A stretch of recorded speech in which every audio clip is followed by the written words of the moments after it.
Good evening, everyone, and welcome to Birkbeck, University of London. My name's Brendan McGeever, and I'm the Acting Associate Director of the Pears Institute for the Study of Antisemitism, which is based here at Birkbeck. And it really is my great pleasure to introduce to you this evening our guest speaker, Lewis Gordon.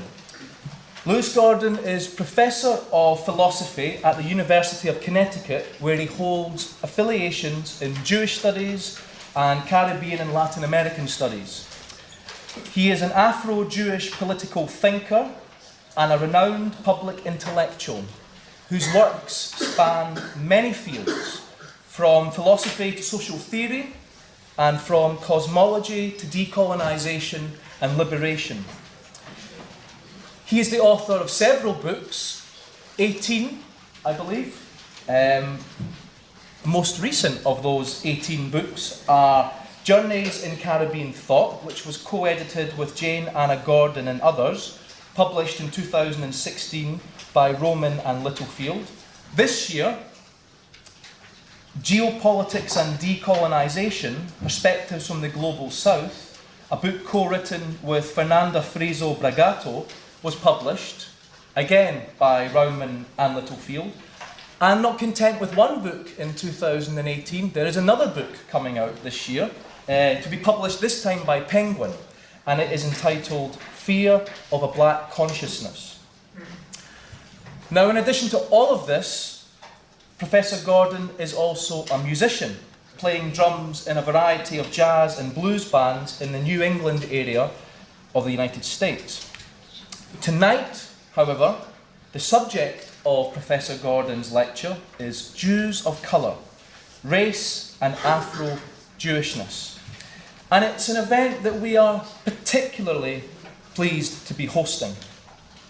Because when the Pears Institute was established in 2010, it set out to reframe the study of anti-Semitism and to connect it in new ways to the study of race and racism. And among other things, this has meant sometimes taking the conversation into difficult areas to address long overlooked questions. So we were delighted when Professor Gordon accepted the invitation to come and speak here, since this is exactly what he has done throughout his career, and especially in his most recent work, where he has explored questions around Afro-Jewishness. And I should say, if anyone here is scribbling down notes, trying to catch every last word, the lecture will be podcasted, recorded and podcasted onto the Pears Institute website where you can listen again. But anyway, enough about that. Please join me in giving a warm Birkbeck welcome to our speaker this evening, Professor Lewis Gordon.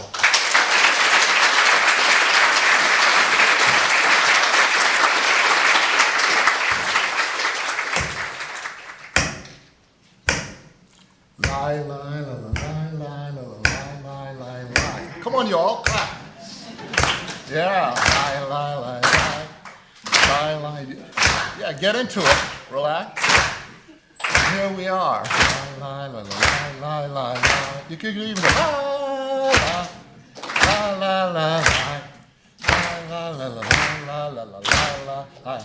Thank you. Y'all didn't know Jews do that, did you? Well, Jews do. Of course, we did it together. There's something about Judaism some of you may not know, that ultimately it's about community. So I begin first by saying shalom. Shalom. Shalom. Right, Lelatov. Salam alaikum.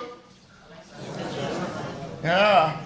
And you know, I'm also born in Jamaica, so, y'all do. So, raise your hands. How many of you are Jews in the room? All right. Raise your hand. How many of you are Muslims in the room? Okay. Raise your hands. How many of you are Christians in the room? Now, raise your hands. How many of you are Hindu or Buddhist or, well, no. Oh, good. Oh, I was worried about it, right? It's important if you're going to talk about the importance of bringing communities together. The communities are here. Okay? And in a way, this is one of the insights that we get from the very question, not only of African diasporic studies, but it should also be something crucial if we deal with the spirit of Judaism that we should get from Judaism. So I thank you from the different communities, and as I speak, you'll also hear things about Jewish people that some of you who are not Jewish have never heard before. And for some of you who are Jewish, you're going to hear some things about Jewish people that you have never heard before. Okay? And that's because, of course, what's the point of coming to a talk if you're going to walk out having heard something having not heard anything that you didn't hear before? So I hope this talk will be useful to you. Now, normally I walk around a lot, but we're being recorded, so I hope you don't mind. I'll be right over here. And that way, for the podcast portion, it would be clear and concise. Okay? Okay. So the first thing I'm going to do, which is a rather unorthodox, because this is an evening talk and there's some people have things to do that may mean they have to leave early, I'm going to actually begin the talk in an unorthodox way, which is I would like to have 3 questions from the audience. Because if those people, at least they got their questions on the table. You got it?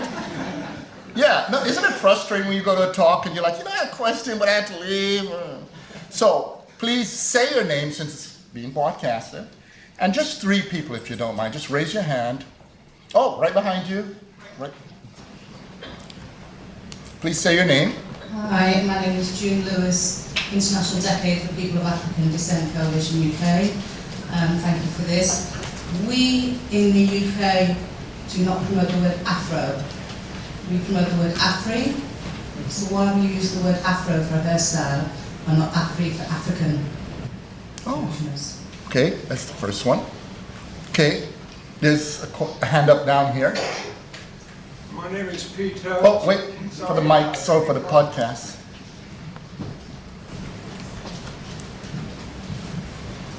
My name is Peter Archard.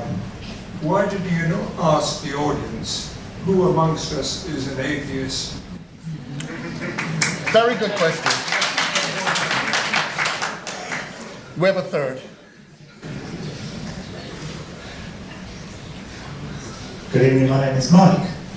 What can you tell us about the history of the Jewish slave owners in the Caribbean and how that affected the rest of their lives? There were a lot of people from Jamaica with the names of Cohen and Levy. Very good question. Okay, the question number 1, sure, just make it Afro-Jewishness. In the States, a lot of people use that expression, but it's not an expression, as I give my talk, I hope you'd see, that I use it at the moment because of its familiarity and its pedagogical value. But none of the formulations I'm using there need be etched in stone, okay? Second, okay, atheists in the house, raise your hands. Great.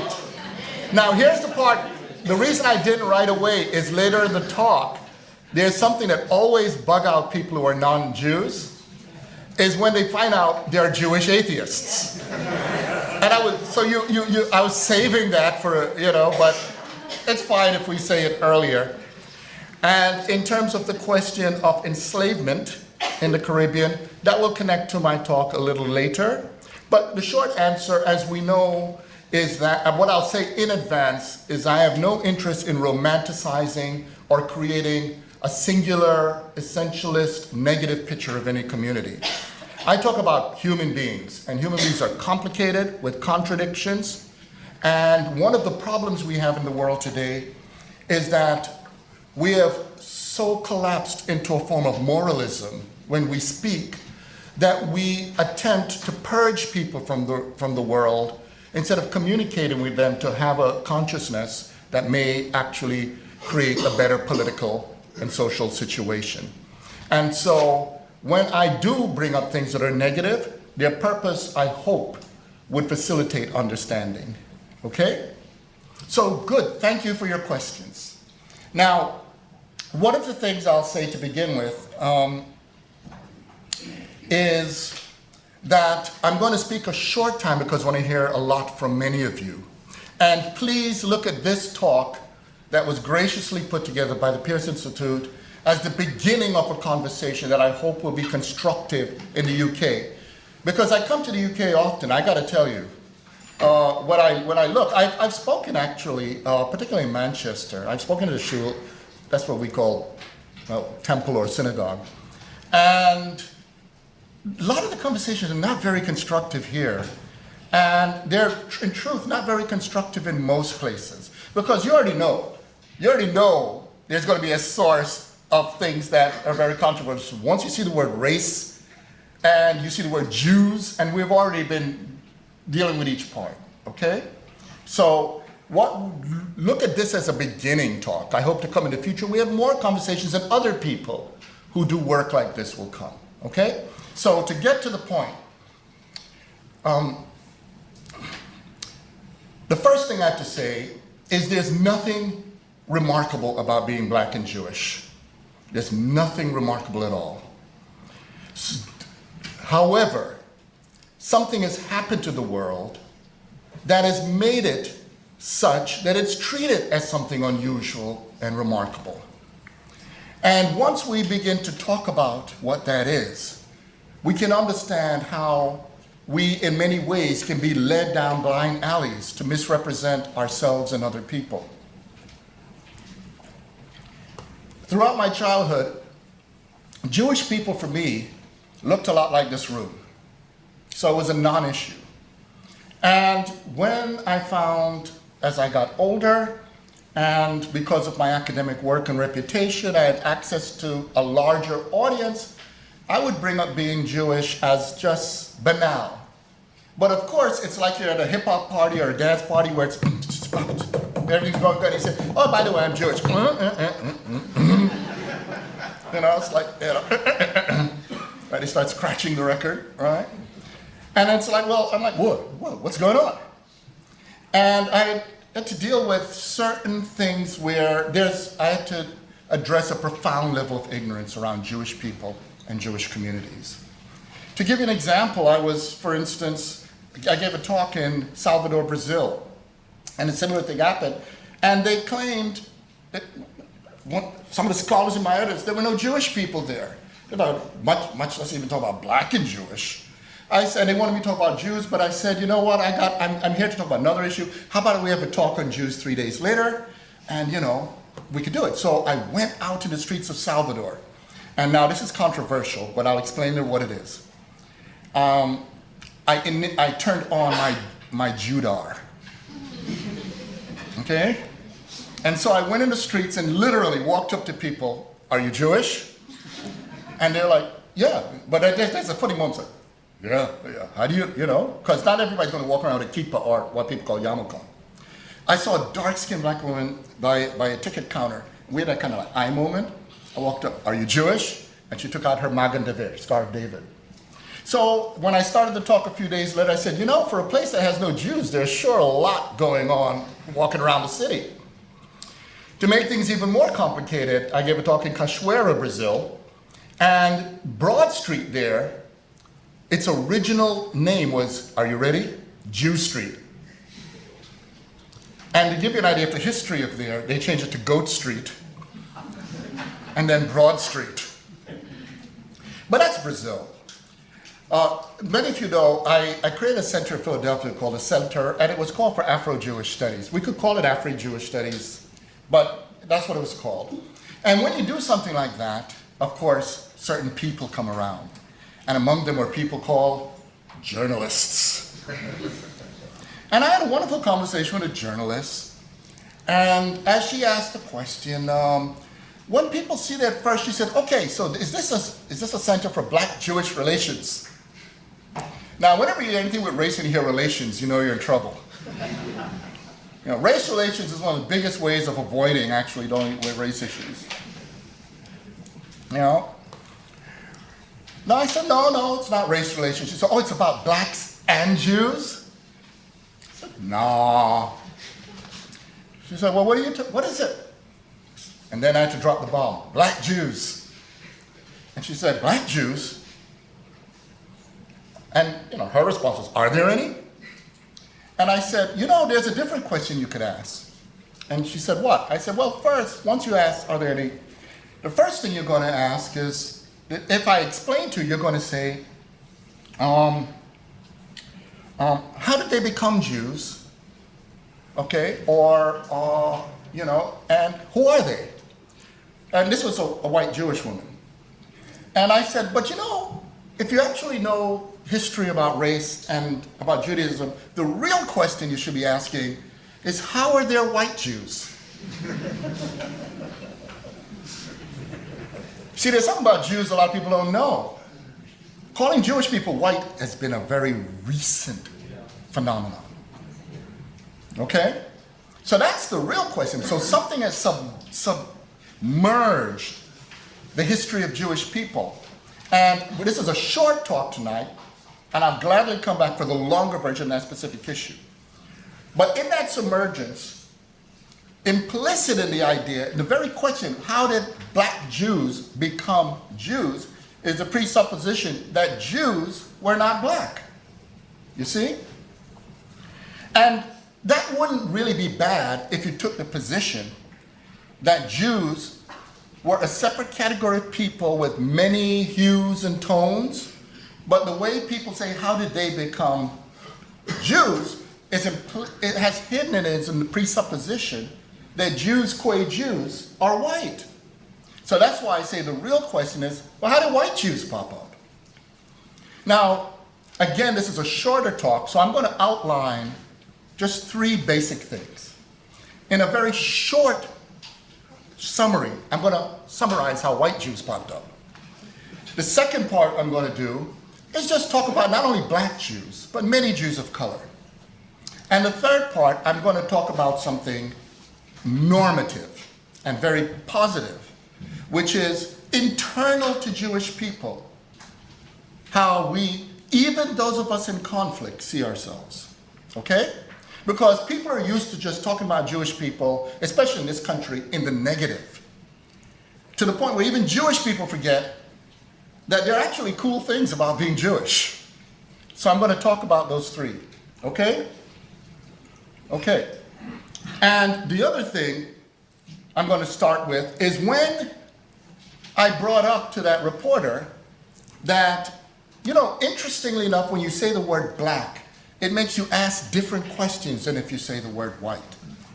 If you talk about black, you immediately get into a more rich discussion of diversity, for instance. And that's because everybody knows this about white. For white to work, you have to make white pure. Do you see what I'm talking about? And that then automatically cuts off connections to many other groups. So she said, then her response was, well, why don't you call it the Center for Jewish Diversity? And I said, because if you say that, for most people, Jewish diversity simply means talking about Ashkenazi Jews, Sephardic Jews, and at best you get to the category Mizrahi. However, there's a whole world of Jews beyond all those. And that's why, in getting people to ask, when you see black or Afro or Afri, a good pedagogical center makes people ask questions. And so I organized it so people would ask questions. And you know, people worry sometimes when people ask questions they shouldn't. I think if you're doing your work well, they start thinking on their own about these. So the first part, in a nutshell, very quickly. You know, people didn't always look at themselves in racial categories of white, black, and any of that stuff. You already know that. And the thing that people don't understand is that in the ancient world, it wasn't like people in the ancient world walked on the continent of Africa, walked through East Africa, and then when they reach what will be the future Suez Canal, say, you know what? We black people are going to stop here because in the future this will be the Suez Canal, and they'll call there the Middle East. You see, that's complete nonsense. And in fact, ancient people of Africa spread all the way through to India. Okay? So that's the first thing. But the second thing, as we know, there's a place called Canaan, or you could say Canaan. And we also know that there are all kinds of histories of what went on there. And that would take too long to explain. But to make a long story very short, I'm going to use contemporary metaphors. We already know that there was a first temple of Jerusalem, okay? And we also know that there were different empires that would flow through and attack the area and gather up the people, enslave, all kinds of other things. And the reason it's very important to bring this up is, you see, when a lot of people talk about Jewish history today, they don't talk about the history of empires and colonialism. And because they don't talk about empires and colonialism, they don't talk about crucial things that have affected the identity and history of Jewish peoples. For instance, I exist because of the British Empire. Because the British Empire led to a whole bunch of people going all over the place, and if they landed in the same colony, you know what happens. Well, you know, people look at each other and, you know, they start hearing the voice of Barry White. Yeah. Or maybe Marvin Gaye. Let's get it on. They produce children. Okay? And so, but you see, as empires come, empires go. And as certain empires were declining, others were popping up. And one of them was the Roman Empire. And let's call them the Sopranos. Okay? And the problem was there was another gang a little to the north who really was thinking, you know, these Sopranos are coming up. We need to put our stake in this particularly crucial area. So let's teach these Judeans something, you know? And it was advised that you could do something to their temple. And if you could get their temple to be profane, then you could, at this point, control them. And if you'd like to know this story, I recommend reading a book by Shia Cohen called The Beginnings of Jewishness. Well, as you already know, the Hanukkah story, pig is in there, blah, blah, blah, profane it, the people fight, etc. And in order to win, they brought in the help of the Sopranos. And as we know, the Romans come in, there's feet, there's something set up, there's Herod, and there's the Second Temple. Now, the thing about Romans is Romans kept a lot of census. And at a certain point, the Roman census said there were 150,000 Judeans. You could read this in a lot of rabbinic literature, you could read it in historical literature. However, the Romans, you know, the Sopranos don't come in and don't want their share. So when they came in, they decided they wanted to get the whole place, and an emperor eventually popped up who said, you know what, knock down the temple. And when they destroyed the Second Temple, the thing many of you don't know about the Judeans is that they began to discuss classic problems of colonialism. And the classic problems, especially those of you in the room or from former British colonies know this. From those other countries, the question is, whose laws are you going to follow? Or if you are from Nigeria, are you going to be Yoruba or are you going to be British law? If you are from if you're among the Ashanti, it's going to be Akan or British law, etc.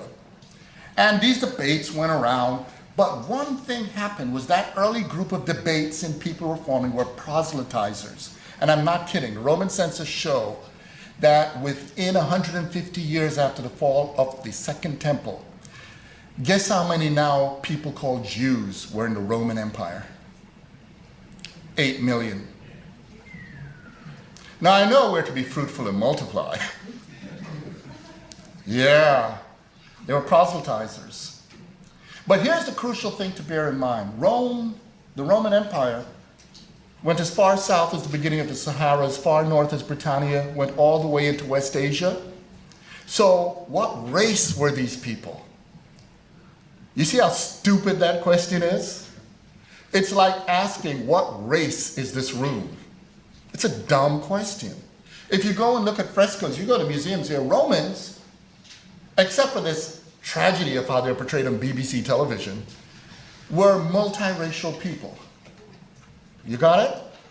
However, just to cut the story short, by the 4th century, the Emperor Constantine emerged, and edicts came about which made it illegal, punishable by death, to convert people to Judaism. Now, if you wanted to get rid of mixed marriages real quick, especially where in marriage people become Jews, that's what the source, the historical source of the transition from exogamy, marrying out, to endogamy, Jews only marrying in. Okay? But at this point, you don't have white Jews, black Jews, none of those definitions. That made no sense to those people. So we'll have to hop over time in history. Again, I have to make the story short. Something happened by the 15th century into the 16th century that led to a thing we should, for want of better expression, should call Euromodernity. And Euromodernity basically says, in a nutshell, you are a full human being if you can become now a new group of people. And these new group of people are called white. And so full membership in colonies and many parts of the world became the issue of becoming white. But that world was very explicit that Jews were not white. They worked with a racial ethnic sense of Jews. And in fact, this racial ethnic sense began earlier when Islam emerged and the caliphate reached all the way to southern France. Because within Christendom, as it was called, a concept emerged. And again, to save time, I'm just going to say it, but there's a whole history behind it. The concept was Reza. People pronounce it Raza today, but it's really Reza, R-A-Z-A. And it was defined as dealing with breeds of horses, dogs, and are you ready? Jews and Moors.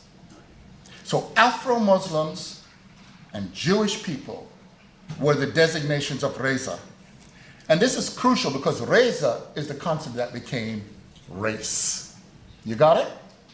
So already Jewish people were in a pickle because it means that within that framework, there was Jewish people were already intimately linked, Afro-Muslim people as well. But that's a different story to get to at the moment because the focus here is Jewish people linked to race.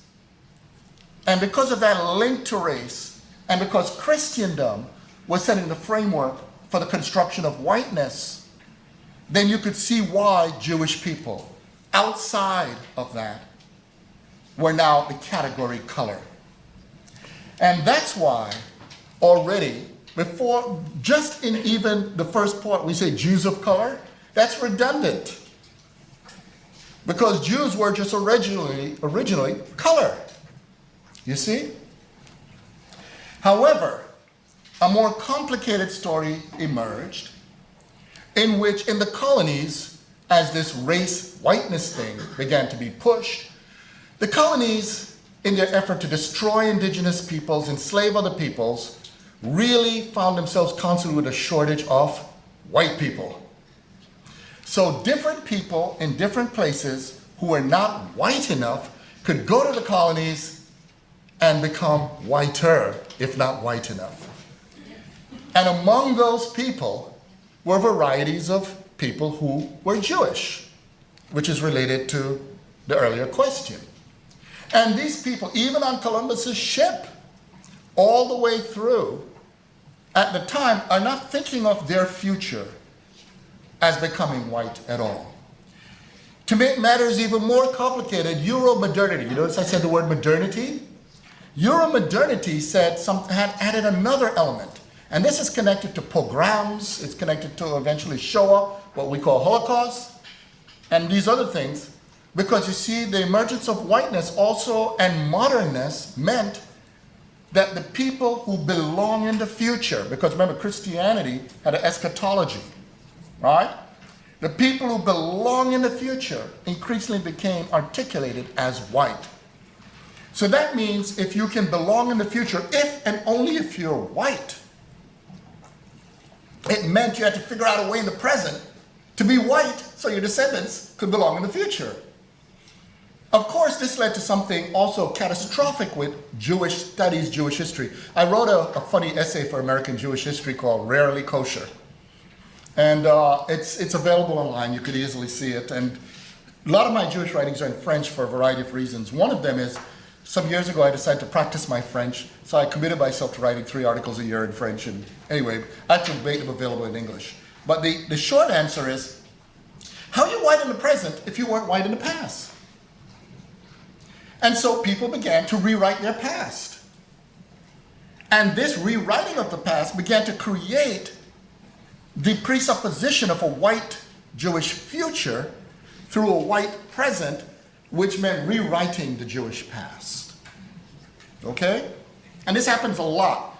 And this is not just me. I have colleagues in Jewish studies, I talk with rabbis, a lot of us know this. Now, here's the thing.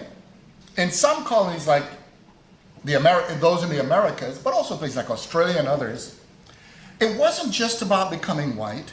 Whiteness promised something that was many Jewish people struggled for, which is full citizenship. But the problem is you can't get the full citizenship if you say, hey, we're Jews, we want full citizenship. The problem is you'd have to make the Jewish race white. And so an attractive separation emerged, which is an effort to de-link racial ethnic identity through the construction of an exclusively religious identity. And here's the problem.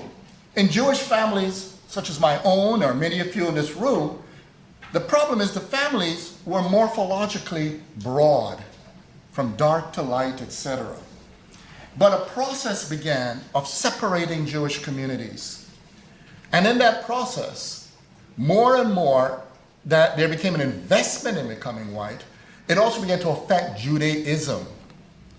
Because what began to emerge is the idea that the solidifying identity was religion, but at the same time, because as we know, and this is the thing many of you don't know about Judaism, but many Jews do know, Judaism is connected also with a founding history of liberation. And so the question of oppression began to move away from the idea of intrinsically a people to a religion. And within that framework, more and more the category of Semitism, which was originally linguistic, applied in the 18th and 19th century in France and Germany, transitioned, and it referred to people who spoke Arabic, Hebrew, Amharic, and those languages. It became increasingly a designation referring in its anti-form to Jews. However, what we have inherited with the category anti-Semitism is something strange. Because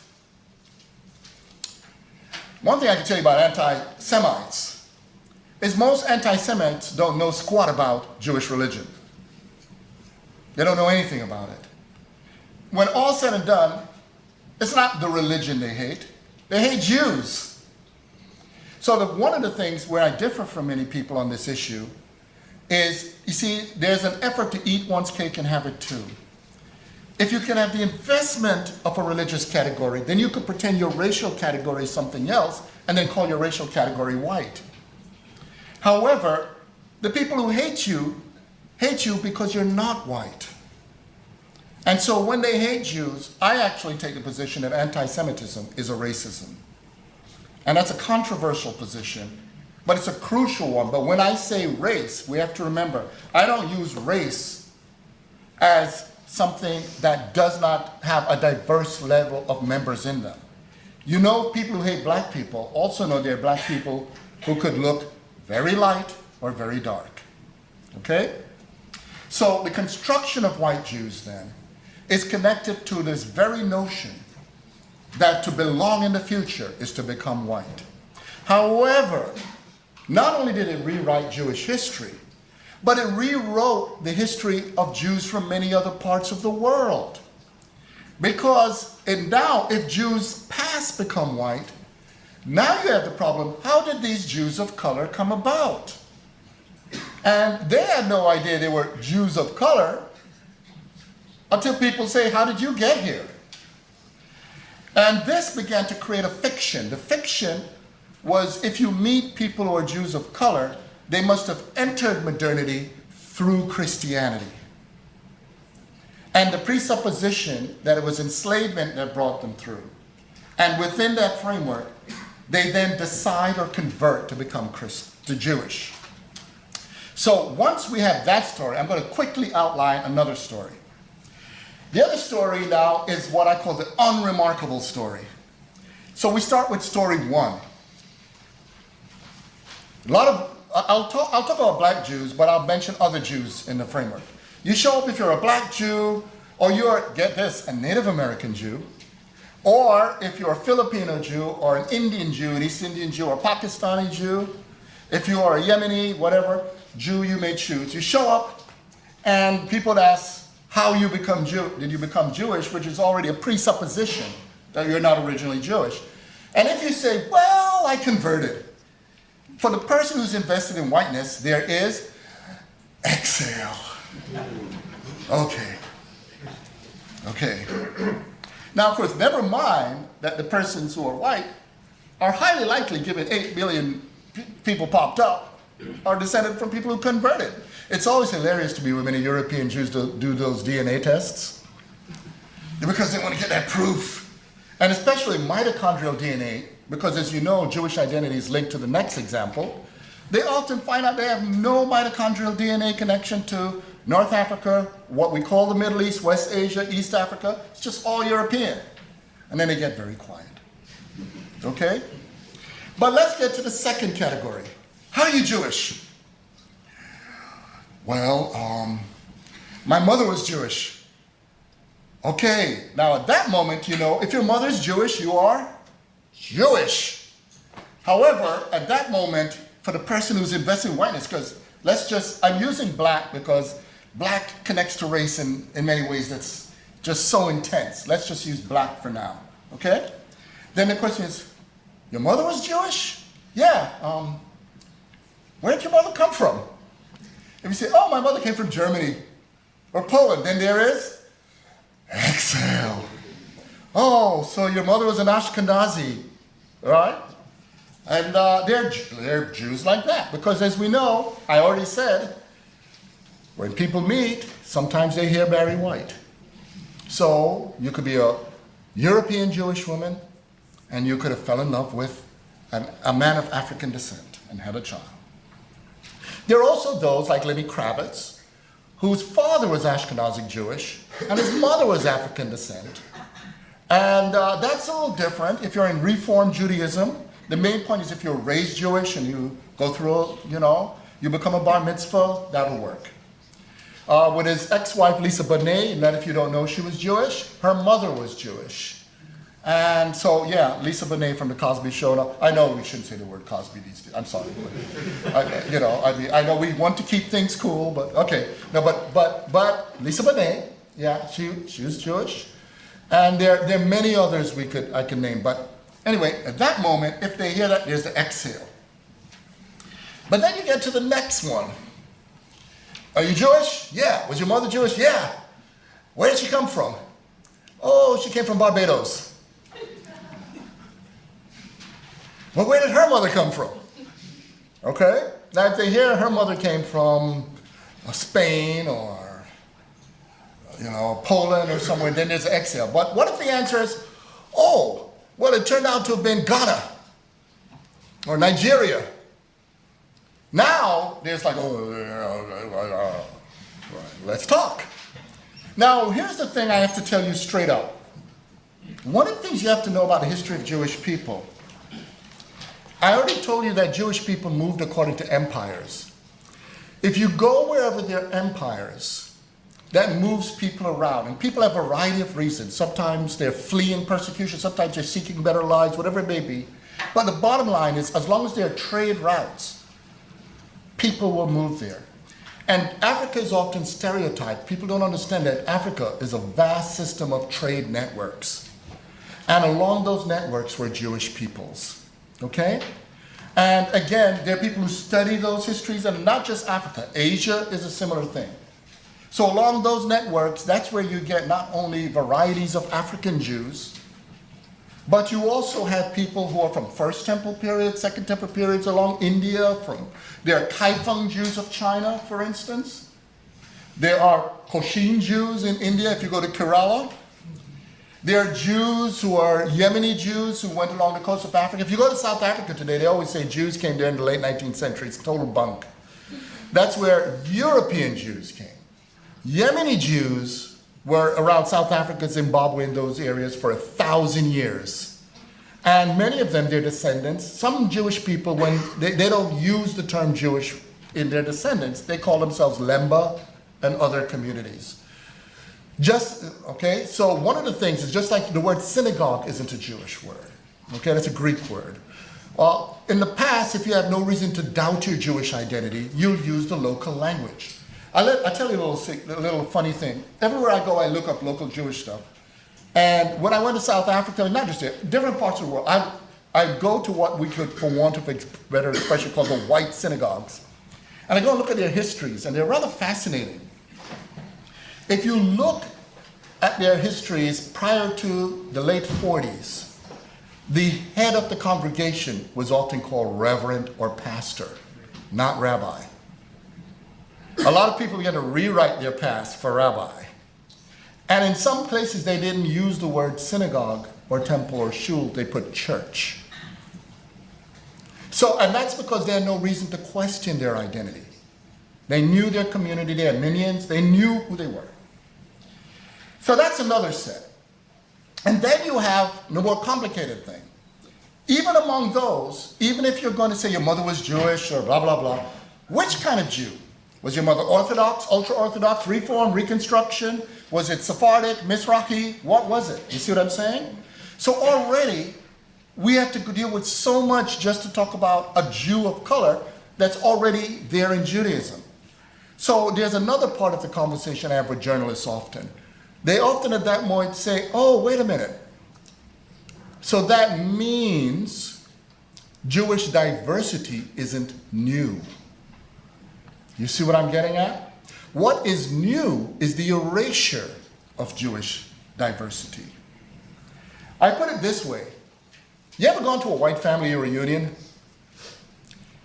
It's really amazing, isn't it? Let's switch. How many of you have gone to a black family reunion? Okay, we got a few. When you go to the black family reunions, don't the white relatives show up? I've never been to a black family reunion without white relatives. So how in the world if so many black people have white relatives, when they're at white family reunions, there are no black people around? Do you see what I'm getting at? That's the Purity Project. It means they're erasing their actual connection. And so once we understand, this is beyond Jews, this is understanding how race functions, we begin to see this. And so once we begin to get through all of these, then we get to all kinds of things. Then you get to people who are devout religious Jews. So among devout, one of the issues when I talk about congregations is people want, when race comes in, they want to know where the all-black congregation is. As if you're black and Jewish and you're devout, you say, I know I'm black and Jewish and devout, but I just got to be where only black Jews are. So there are a lot of people in some synagogues that are publicly considered white synagogues, in which there are black, brown, different people in them. If you look at the Mikveh Israel synagogue, for instance, where Senator Specter, the deceased Senator Specter, Davin, which is our expression for praying, went, it was a Sephardic one, and I went there, and when I looked and when I walked in, I just saw a lot of people of color. But everybody knows it as a white synagogue. Do you see what I'm getting at? Because they entered that room only as Jews. The head of the rabbi was Egyptian, a brown Egyptian man. Do you see what I'm getting at? So the presuppositions we have about purity affects what we see, and it affects how we research. So for instance, there are people who want to look for Jews of color, not thinking certain logical things. If you want to meet certain communities, see what they do on Fridays, see what they do on Saturdays. But in addition to that, who says they're going to hang out exclusively in a homogeneous racial environment? Right? This room right now is multiracial. Do you see what I'm saying? So that's the other part. And now we get to the more complicated one. There are other Jewish communities that connect to the question about slavery. Now, slavery is a complicated issue, and there are volumes of, what many people don't know is that there are people who have studied Jews in slavery, and Jews were split on slavery. There were Jews I'm not kidding, during enslavement, who would go, if you look in the 18th and 19th century, to the ports to purchase people to manumit them. That meant they knew there were Jews in Africa. Do you see what I'm getting at? If you look at the history and demographics of the slave trade, up to 30% of those people enslaved brought to the Americas were Muslim. And prior to the recent conflicts in the world, what we knew about the past is wherever there were Muslims, there were Jews. If you look at a lot of Jewish writings during the Caliphates, they were written in Arabic. Okay? So they knew that on those ships were Jews, because from a white Christian point of view, if you're walking around Africa looking like me, they're not going to say, well, that one's Jewish. Though, I got to tell you, no matter how much an outsider may not be able to tell the difference, insiders can. Outsiders, if they go to Poland, may say, oh, they all look like Polish people to me. But Polish people know who are the Jews and who are not. Same in Russia. In other words, a lesson to learn about every community is that not only do they think their Jews are the Jews, but because of the history of differentiation, their Jews for them look very different, although outsiders see them all the same. So we get to then another group, and there were also those in the mix who did practice slavery. And this is complicated. Again, I don't have time to get into it. For those of you who are not Jewish, there's a concept, it's a very important note, it's called halakha. That's Jewish law. And Jewish law is very complicated, it has a complicated set of rules, especially around, there are things that are translated as slavery that should not be properly translated as slavery, because there are rules, very specific rules, about how a person can do service in Jewish households. In addition to that, in Jewish households, it's required to make the household kosher. And in Jewish law, if you practice kashrut, or if you're kosher, and your servant has been in that kosher household at manumission, according to Jewish law, that person is a Jew. Now really think about that. Because it meant that during slavery, on some Jewish plantations, there were people who, at freedom, and in some cases they were the biological children of those people, were Jews. Now, there were some plantations with nefarious people who worried about this so much that I'm not kidding. In Curacao, for instance, there was a practice when a Jewish master had a child with an enslaved woman. It's usually women. It's rare cases where it's a woman who had a child with a male, but they would call a Catholic priest in to baptize the child, because then the child could be brought outside of the framework of kashrut. Okay? But not all did that. In fact, there were Jewish families who recognized the children, manumitted them, and that created what I call New World Jews.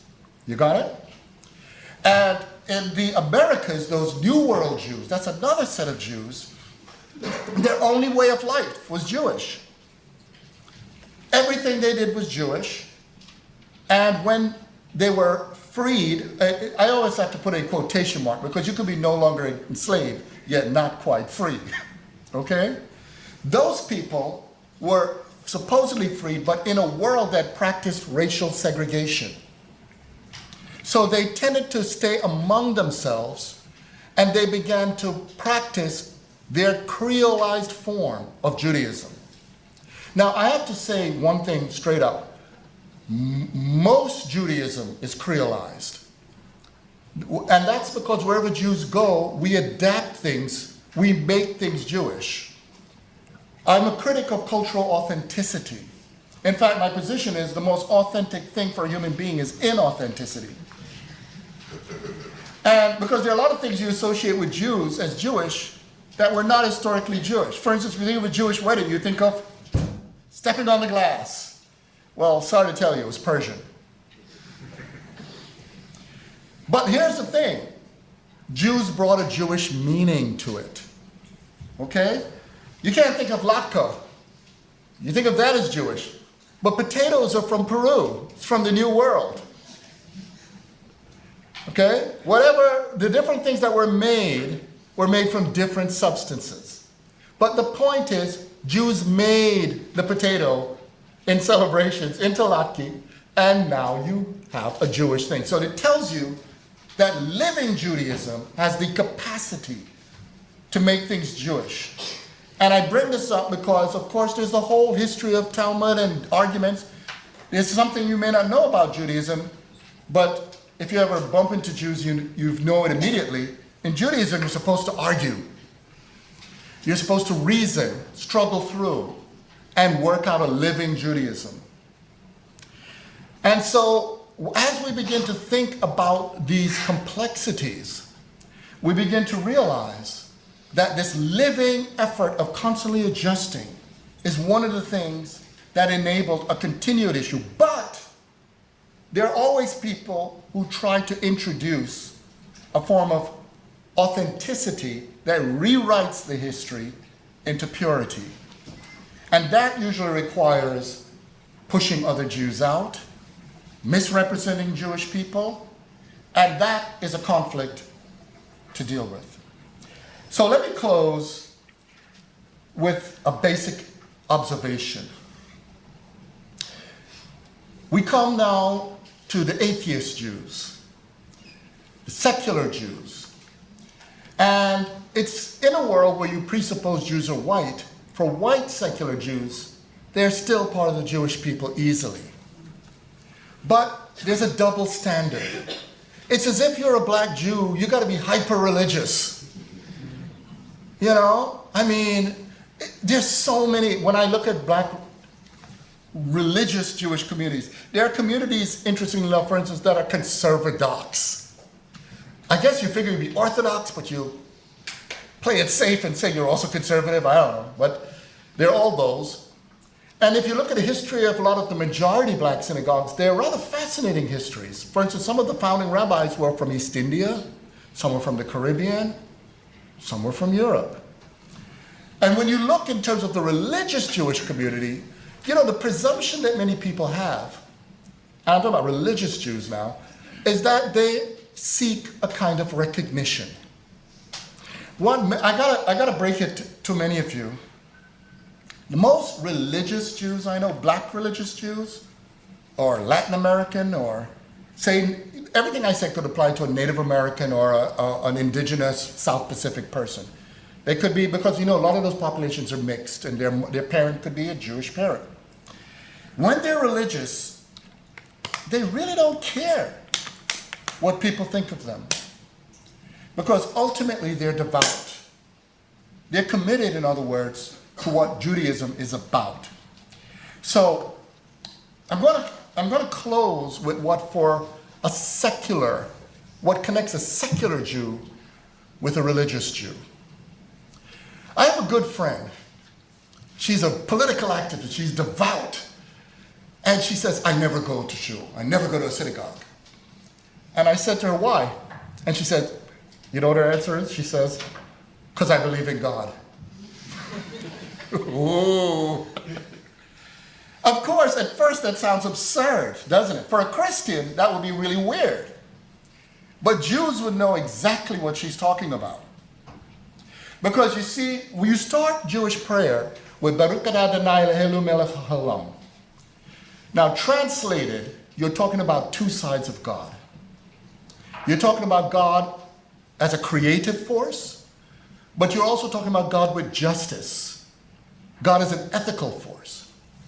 And with Jews,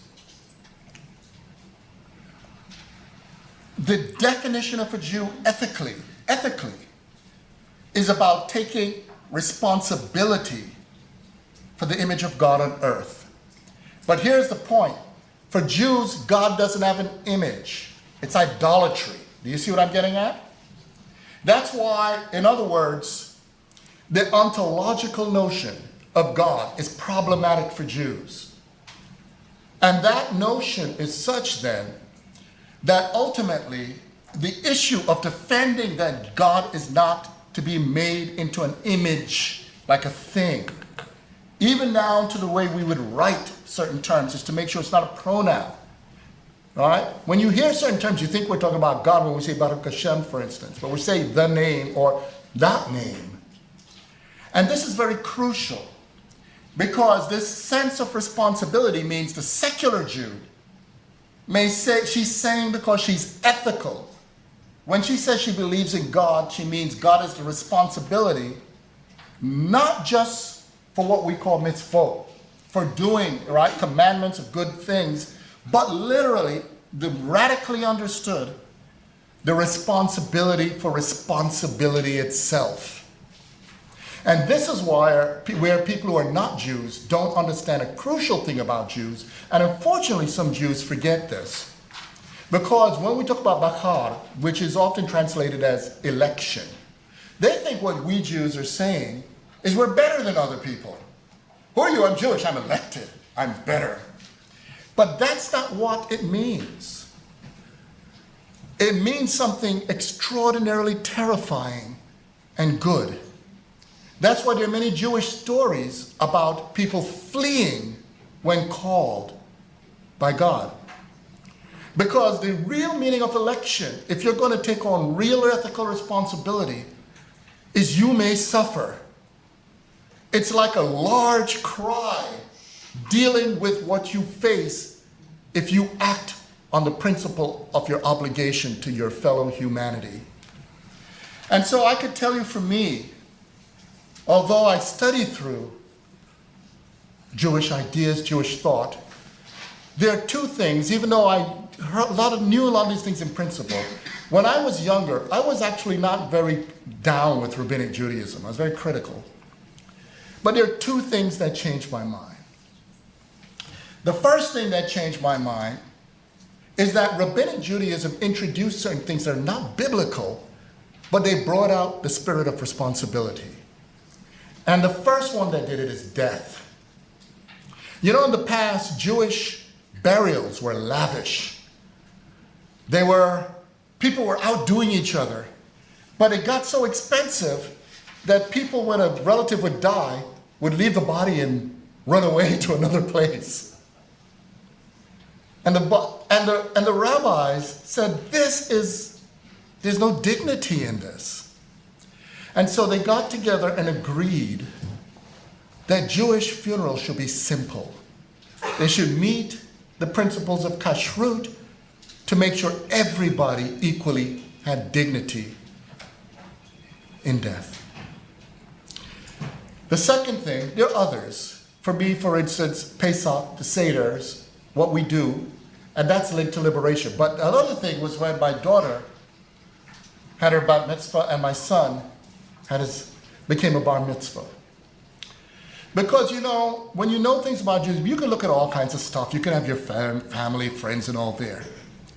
But when you look at a frail 12-year-old girl or a 13-year-old boy carrying this heavy thing, right? And many of you don't know that Torah is a living document. If it's damaged, it has to be buried, okay? It's a living document. Struggling with this thing, it's a metaphor that if you take the responsibility for ethical life, you carry a heavy but important burden. And it's within that framework that many of the people, whether we say Afro-Jews or Afro-Jews, those who understand there's no incompatibility between being Jewish or black, because we know when we sit at Pesach, at a Seder, and we think about slavery, we're not thinking about a metaphor about what happened 4,000 years ago. We think about recent times and the fact that in 2018, there are people being enslaved. And it's part of being Jewish to connect to and fight for the cause of that liberation. Thank you.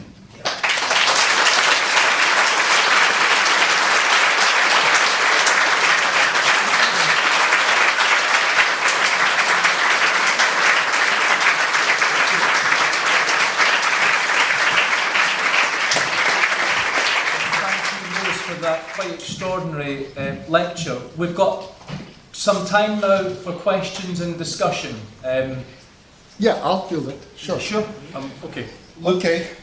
Now, I have a weird ability to take many questions, but then I learned that people will forget the questions because I have a near eidetic memory. So I'll just take 3 at a time, and we'll proceed from there. And so we have 4. Let's start with the 4 who have their hands up. And please, each of you say your name. Okay? And those of you, I know we started early, so because I anticipated you had to leave early. Thank you for coming. Okay. A quick question. So how should we look at Jewish history? Should we look at it as an ethnic history or a cultural history? Okay, that's the first question. Should we look at, for those of you who didn't hear, should we look at Jewish history as an ethnic history or a cultural history? Hello, my name's Anshu. Talking about the Purity Project and the erasure of diversity, could you say something about the erasure of the idea of the conception of the poor Jew? We're constantly working with the trope of the rich Jew. But the poor Jew doesn't exist for many people, and I think it's a particular issue for people on the left. People with less sympathy and rest with poor people. What does this do to relationships between the left and the Jewish community? Thank you for that question. Hi, my name's Avia. Really simple question. The Jews, the Jewish plantation owners who had Jewish slaves, did they allow them to do Shabbat? Professor Gordon, I just want to ask you, the history of human beings is history of migration. The Habiru started from, went to Canaan, and during the Roman time, there were more Jewish people in Galilee, but more than in Galilee or in Judea than in Mediterranean island. And the racism within the Jewish population, particularly the Ethiopian Jews, how they were treated.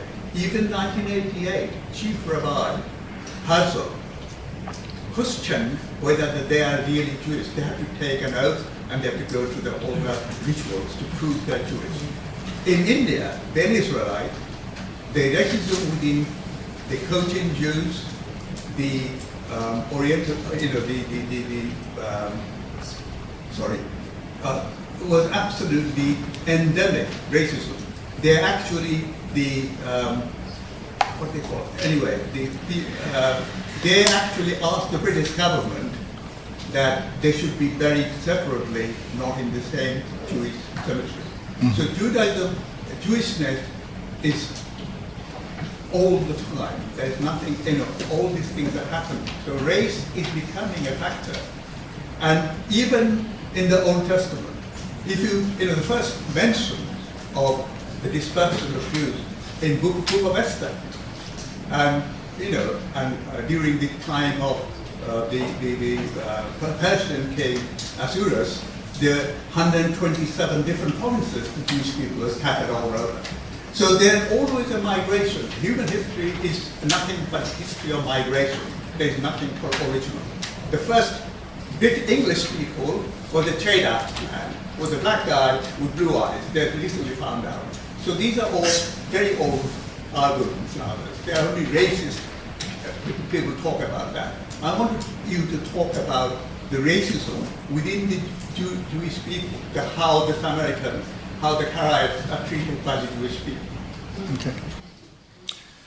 Well, thank you all for your questions. The first thing I'd like to say is that I agree with the Haitian philosopher, Jewish anthropologist, and social theorist Anthony Fermin, which is when we're looking at the stories or the histories of human beings, it's a mistake for us to use a reductive disciplinary practice.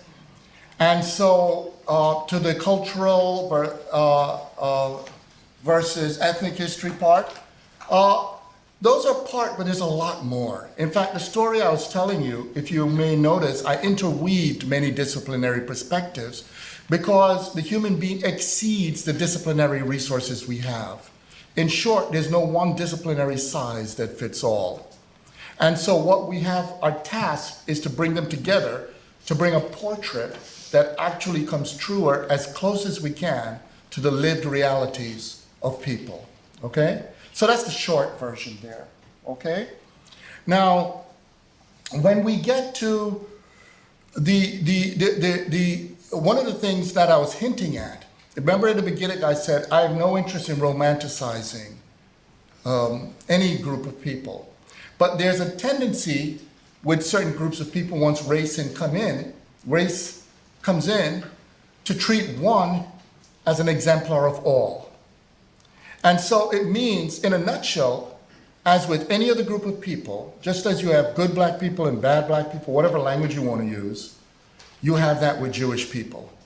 And so there are Jewish people, that's why I didn't just tell the story of those who manumitted and liberated enslaved people. I also told the story of those who found tricks around maintaining the slavery of people.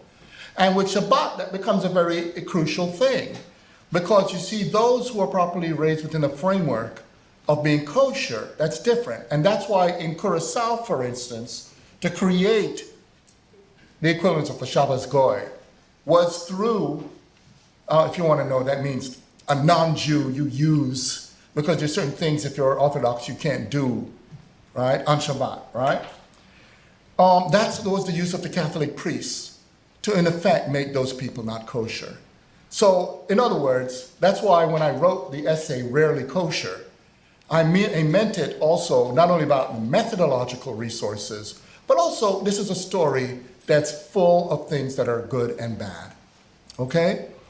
Now, in addition to that, as we begin to dig through these stories, I hope the narrative I gave was telling the story of migration. You see, in other lectures, I give a critique of a fallacy that people have. The fallacy is that people can migrate and stay exactly the same. It's such a joke. In fact, what's funny is, I don't know how people study migration without talking about gender. And here's what I mean. A lot of people have these images as if people say, let's migrate. Okay, women and men, let's just go migrate. It's very recent that you could maybe get on a plane. You see what's happening right now with refugee crisis.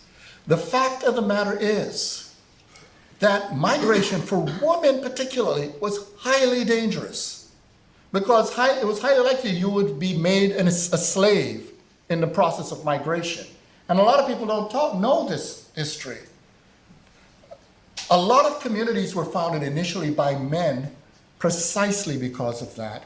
And a lot of the reason the mitochondrial DNA of so many Jewish communities don't point back to East Africa or West Asia is because many Jewish communities were founded by males. They had a sufficient number of people to have a minyan, they started practices, and they converted local women. And that way, eventually, when it was safer for families to come, they met Jewish families. Today, you can trace those mitochondrial DNA paths. So migration was that. But here's the point. We also have prejudices about how we think of migration. It's very recently a whole bunch of people want to go up, in that language, go to Europe or to North America. In the past, you know where the action was happening for humanity? South. People were constantly migrating across Africa, down into Africa, etc. And that's why there are many ancient, not only Jewish communities, but there are all kinds of other communities, including Christian communities, that were pre-European colonialism. The Christian communities in the Congo date before the period of European expansion in the 16th century. So do the Jewish communities there. V.Y. Mudimbi, for instance, in the community he lived in, in the Congo, noticed that there were 3 synagogues there, and they, at that time, were more than several hundred years old. And the presumption that when people moved, I already told you the story, it was often males who would convert local women. Local women everywhere you go are going to look different from you. So that means your descendants by then are going to be a mixture of those people.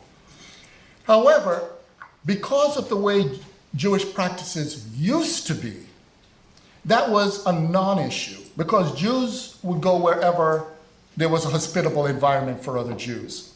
I gave a talk in New York where a morphologically European Jewish man came up to me and he said he took one of those DNA tests and he said it turned out on both sides of his family, on his father's side and his mother's side, traced back to migration from Ethiopia 300 years ago.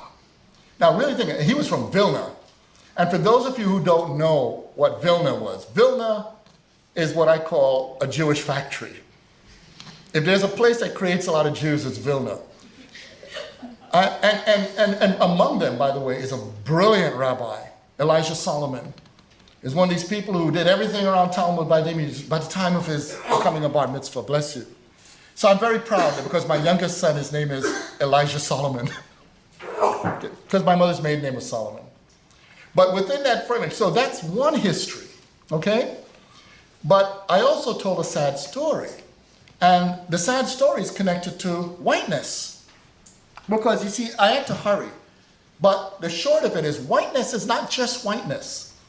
Whiteness was produced through an intimate relationship with capitalism.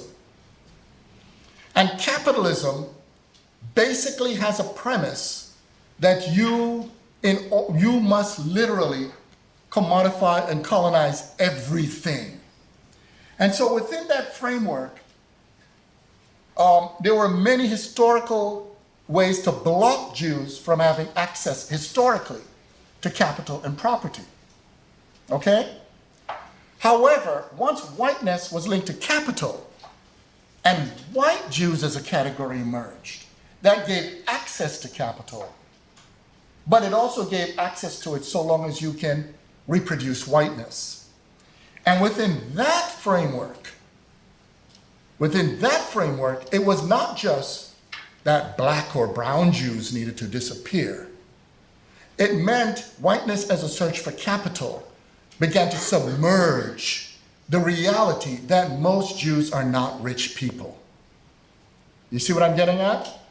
And part of it, so it's not just the anti-Semite who wants to link Jews to finance capital, but internal to many Jewish communities, there are Jews who also, with those who are invested in a whiteness project, would distance themselves from poorer Jews.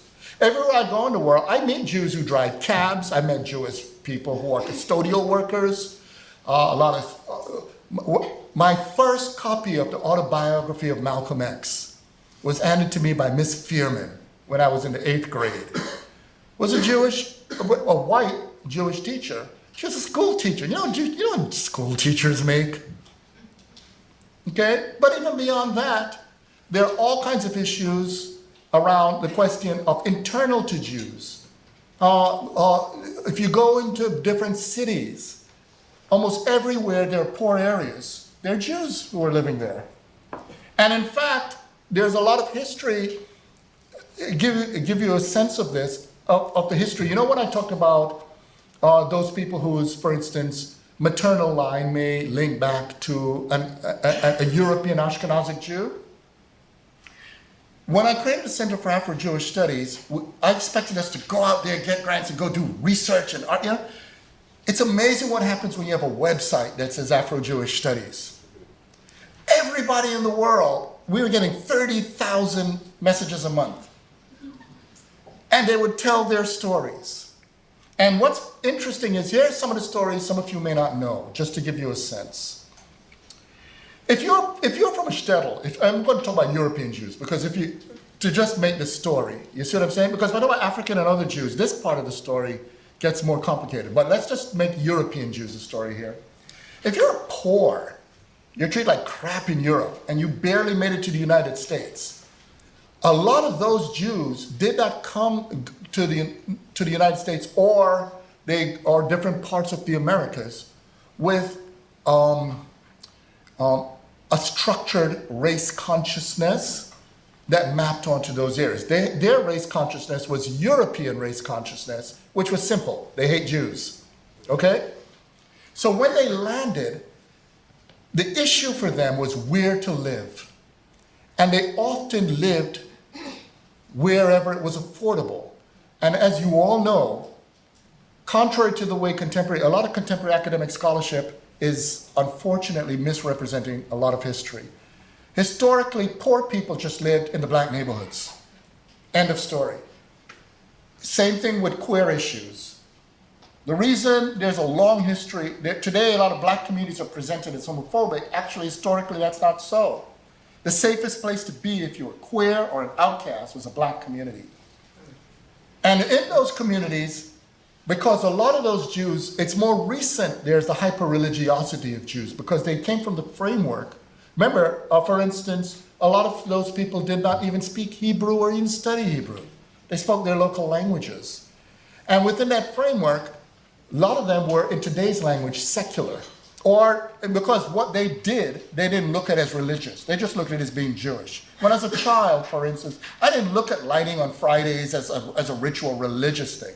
It was part of being just who we are. In fact, I was very naive. I kept trying to figure out, why are we so different from a lot of other Jamaicans? Because they're a child, and and it's this, that. It took a while to figure out that we did things differently, but we didn't put onto it a hyper-religious connotation. Because we saw religion as more what Christians and those people do, you see? And so, a lot of those people, because they weren't being hyper-religious, if they went into black neighborhoods and they were poor, they became black people. Now, a lot of people don't even understand this, but if you look at a lot of pictures from the late 19th century to early 20th century in countries that are predominantly black, and I've done this, I've shown people pictures, people can't tell who are the Jews from the blacks. Because as we know with Jewish people, some people are dark, some are light, you see what I'm getting at? And there are many people, for instance, don't even discover that it turned out they were of Jewish ancestry until periods of health crises. You see? There was a story, for instance, of a fellow in Jersey. One person's story was in the early 60s, her uncle, was a black man, had met a white Jewish woman and they decided to get married. He went and converted, did all the stuff because she wanted a Jewish wedding. But those were the days, when you had to have blood tests. And so she showed up, and the hematologist was a progressive hematologist, so he took her blood test to check for Tay-Sachs. She was negative. And then he turned to the black, the future groom to say, now let me check you. And she said, oh, no, he's a convert. And the guy said, but the hematologist said, I got to check him anyway. So he checked him, and he came out positive. So then he was like, huh? Because it's not just Ashkenazic Jews. What's going on? So of course, what do you do if you find out that you're supposedly a black Christian guy who converted to Judaism, and you find out that you come out positive for the gene for Tay-Sachs? What would you do? You know what you do. Go talk to your parents.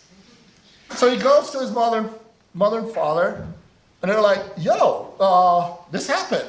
Are we Jewish? And the response is, no, we're just black people. We're black. Because, this is 60s, Black Power days.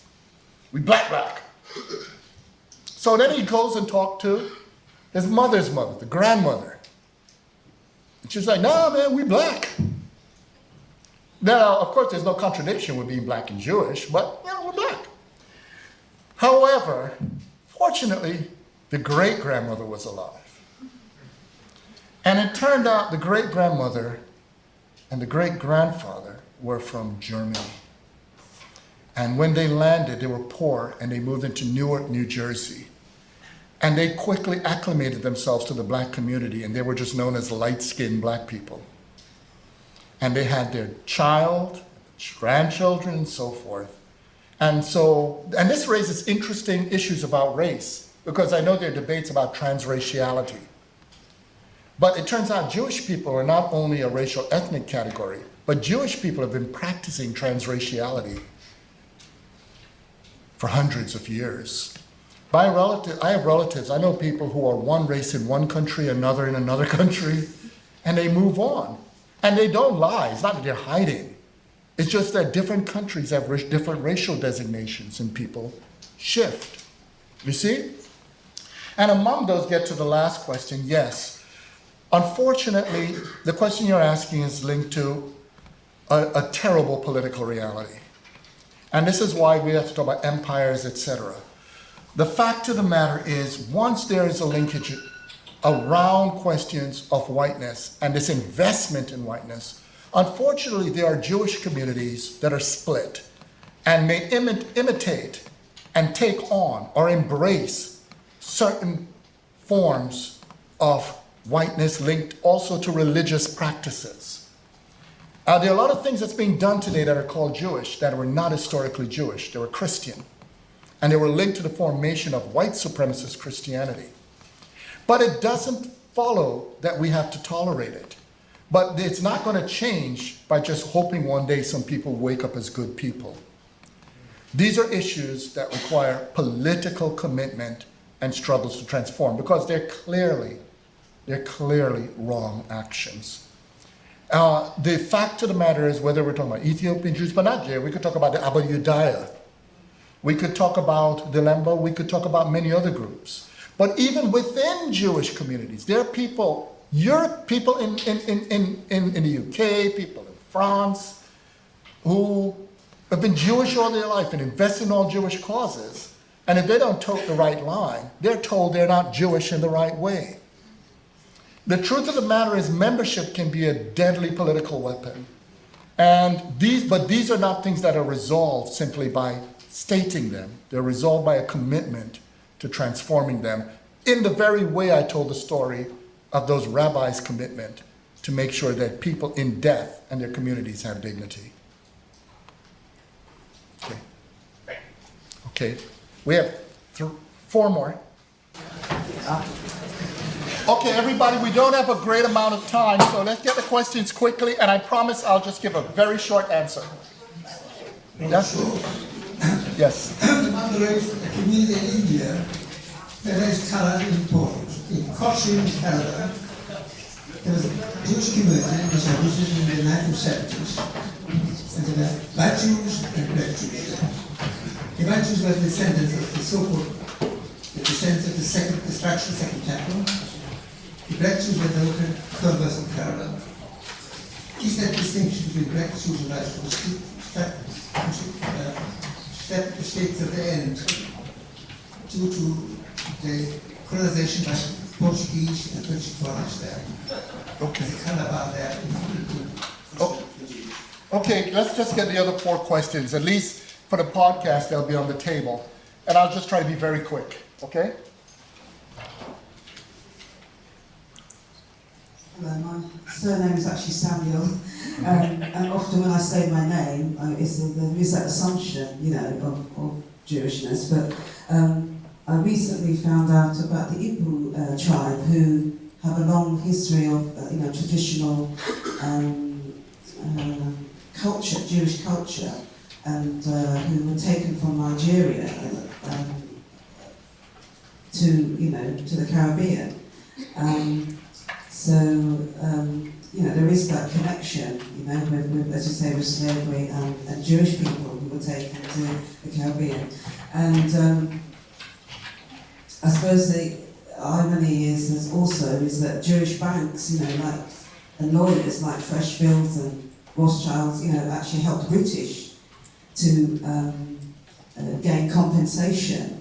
Do you know what I mean? In terms of what they call emancipation, but it allowed them to mortgage black people so they could get the compensation which was paid to slave owners.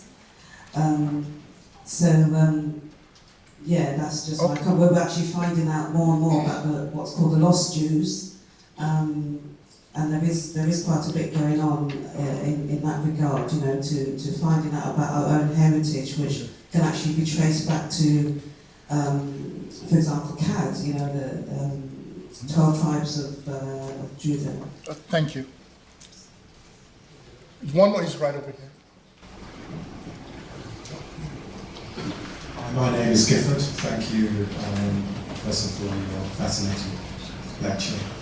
My question has to do with the fact that much of contemporary Judaism is dominated by rabbinic Judaism, post-Second Temple Judaism. And would you say there is a parallel, or at least a relationship between the projections or aspirations of rabbinic Judaism and that of purity, this whole trajectory of purity? And also, what does non-rabbinic Judaism look like? Okay, very quickly, because we're out of time. With regard to India, India is a very complicated story because along those trade routes, there are very different waves of Jews that move through. And the question of black Jews particularly, I'm just using that term now because there are black people who are Jewish in different contexts who are not necessarily designated black, or because for many people, there are many Jewish communities that actually did not historically work with racial notions. The second part, just very, sorry to give a short answer, but we're out of time. The second part, there are lots of things that's complicated when we talk about the history of Jewish people. But for now, I'm just hoping that my talk has you critically questioning certain concepts. I question concepts such as tribe. I also question concepts such as lost people. There's something weird. When you hear lost people, it's like you cut through the bush, you open, you see a group of people, and you say, what are you doing here? We're lost. I mean, it just makes no sense. People have always been in contact with each other and find ways to communicate them. The Igbo story is a very complicated one. And part of the short version of it is that different Jewish communities eventually, sometimes they continue practicing, sometimes they don't. And Igbo is actually the way the Portuguese heard the way in the local dialect they said the word Hebrew. So if you say Hebrew, they'll hear Ibu. Now, that's one thing, but the complicated thing is about what they consider themselves to be, and there's a more complicated issue about how other Jewish communities regard different Jewish communities we meet. I've always worked on a more or less principle. More or less pretty much means that you start from where you're connected, but understand that not every Jewish community is the same, so there'll also be less. And if there's a commitment, you can work together to figure out how you can have living Jewish identities. In terms of the stuff that's connected to the Rothschilds, and that's connected to the earlier question, again, there are bad people who exploited things, and I don't want to make it Manichaean. It's not as simple as just saying bad and good people.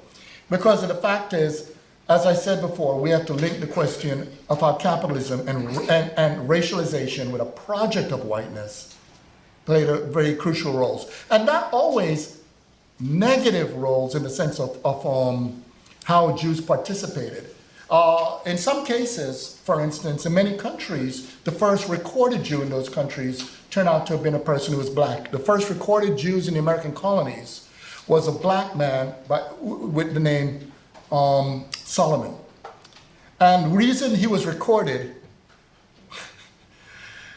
well, you know he was a brother when you hear this. He was arrested. Yeah, the Americans, man, that police brutality. But what happened was he was arrested for working, they said, on the Sabbath. And his defense was, that's the Christian Sabbath. He said his is Friday into Saturday. And so it created debate because they saw this black man who was working on Sunday. You see? And that's how he got into the records. Now, in terms of the varieties of Judaism, again, we have to be short. There were First Temple practices. It'll take a longer time, you see, to explain Jews. I just gave the Cliff Note version, because technically speaking, there weren't really, people retroactively write their past to fit their needs. Technically speaking, there weren't Jews before. There were people, there were East African-oriented people, West Asian people, and their social practices, right, became the foundations of what became Judaism. You see what I'm saying? And but that requires a longer lecture to explain. But so that's one thing. However, those practices are sufficiently aligned from when Rabbinic Judaism comes about and these other practices, they're able to communicate. For one thing, prior to the emergence of the form of Judaism you see in the Roman Empire, Jewish identity was patrilineal, for instance, not matrilineal. Okay? And this is my point about living practices. Communities can make themselves what will work for them. And I bring that up because Jewish people, we don't have to be, right, what the variety of constructions of us from the negative Jew-hating versions say we are. And among ourselves and our relationship with many people who are not Jewish, we can fight for a better world in how we understand who we are. So thank you all for coming this evening.